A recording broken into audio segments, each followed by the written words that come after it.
এত ছাত্র আন্দোলন লিড করেছি, জামাতের শিবিরের কারোর সাথে আমার কখনো আন্দোলন সংগ্রাম নিয়ে আলাপ আলোচনা। তারা যেহেতু কোরআন হাদিসের রেফারেন্স মাঝে মাঝে দিয়ে থাকেন, তাই আমি একটি আয়াত দিয়ে আমি তাদেরকে বলতে চাই, যেটি সূরা বাকারাতে বলা হয়েছে, ওয়ালা তালবিসুল হক বিল বাতিলি ওয়া তাকমুতুল হককে ওয়া আনতুম তাআলামুন।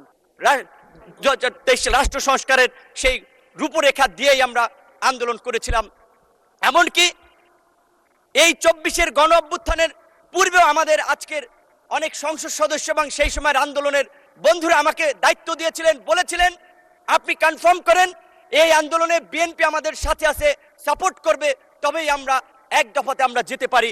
তারই ধারাবাহিকতায় আমি যেদিন গ্রেপ্তার হই 19 জুলাই দিবাগত রাত 20 তারিখে পড়ে গেছে, সেদিন আজকের আমার ডান পাশে বসা মাননীয় তথ্যমন্ত্রী জহিরুদ্দিন স্বপন তার মোবাইল ফোনে আমির খসরু মাহমুদ চৌধুরী, বিএনপির প্রেস উইংয়ের কর্মকর্তা সাইরুল কবিরের মাধ্যমে বিএনপির মহাসচিব আজকের এলজিআরডি মন্ত্রী, তাদের সাথে কথা বলি।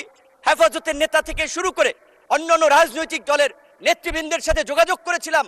কিন্তু আমি স্পষ্টভাবেই বলবো, আমি জামাত ইসলামের বিগত দিনের কন্ট্রিবিউশনকে অ্যাকনলেজ করি, কিন্তু আমার সাথে আনুষ্ঠানিকভাবে আন্দোলন সংগ্রামের বিষয়ে আমি এই যে ক্রাইসিস মোমেন্টে এত ছাত্র আন্দোলন লিড করেছি, জামাতের শিবিরের কারোর সাথে আমার কখনো আন্দোলন সংগ্রাম নিয়ে আলাপ আলোচনা নেই। তাদের পরামর্শ আমি কখনো আমার সাথে সুযোগ হয় নাই কিংবা গ্রহণ করি নাই। তাদের আন্দোলনকে আমি রেকগনাইজ করি, কিন্তু আমি শুধু এইটুকু বলছি যে আজকে যখন জুলাই নিয়ে কথা হয়, জুলাই নিয়ে বিকৃত তথ্য উপস্থাপন করা হয়, গতকালকে এবং তার আগের দিনও আমাদের একজন সংসদ সদস্য এবং এই সরকারের প্রতিমন্ত্রী জুনায়েদ সাকি বলেছিলেন যে জুলাই সনদে পরিষ্কারভাবে বলা ছিল যে এই বিষয়গুলোতে আমরা একমতে পৌঁছাতে পারছি না, রাজনৈতিক দলসমূহ সেগুলো জনগণের কাছে নিয়ে যাবে, জনগণ যার পক্ষে ম্যান্ডেট দিবে তারা তাদের মতো করে করবে।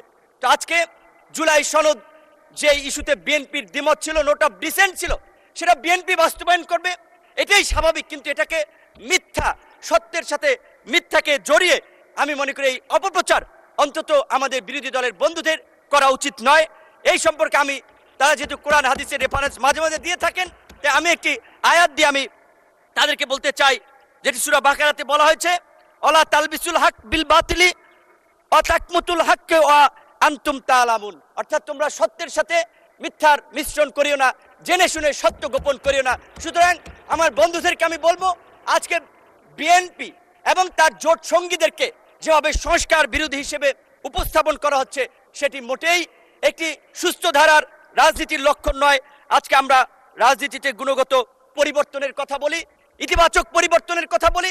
বাংলাদেশের সাবেক রাষ্ট্রপতি, সাবেক প্রধানমন্ত্রীর ছেলে, এই বাংলাদেশের জনগণের নেতা তারেক রহমানের লাইফস্টাইল, জীবন আচরণ, তার যে দেশ নিয়ে মিশন ভীষণ, আমরা তার মন্ত্রিসভায় কাজ করে আমরা দেখতে পাচ্ছি। তাই আমি আমার বিরোধী দলের বন্ধুদেরকে বলবো, আপনারা তর্কের খাতিরে তর্ক, বিরোধিতার খাতিরে বিরোধিতা না করে আল্লাহর রাস্তে এই 5 বছর এই সরকারকে গঠনমূলক সমালোচনা এবং ইতিবাচক পরামর্শের মাধ্যমে সহযোগিতা করুন। ইনশাআল্লাহ আমরা তারেক রহমানের নেতৃত্বে আগামী 5 বছর এই দেশকে একটি অনন্য উচ্চতায় এগিয়ে নিয়ে যাব। আমি শুধুমাত্র আমার কথাটা শেষ করতে চাই রবার্ট ফ্রস্টের কবিতার 2-3টি লাইন দিয়ে, the woods are lovely, dark and deep, but I have promised to keep, and miles to go before I sleep, and miles to go before I sleep. ধন্যবাদ সকলকে।